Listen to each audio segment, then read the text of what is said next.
niya kaya kayong takbuhan. Dahil hirap na nga siya maglakad, nagsusungkod na nga lang po siya.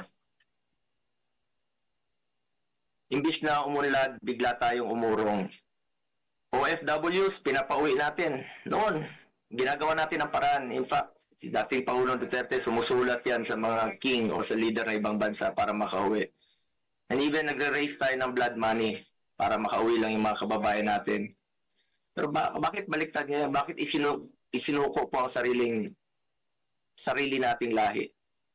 Hindi ko lubusang matanggap na siya ay nililiti sa ibang bansa gayong siya ay isang Pilipino. Samantalang mayroon naman tayong maayos na judicial system sa ating bansa na nirerespeto.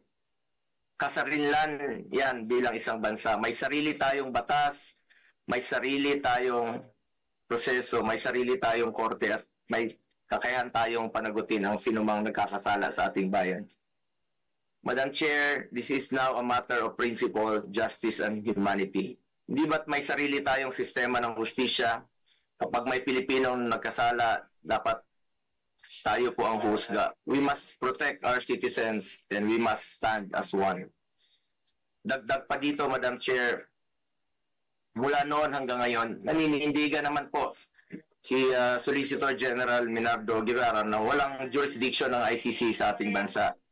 Kung consistent po ang gobyerno sa posisyon na ito na hindi kilalanin ang jurisdiction ng International Criminal Court, bakit hinayaan po nitong ma-implement ng warrant of arrest ang Interpol mula sa isang korte na hindi naman natin kinikilala?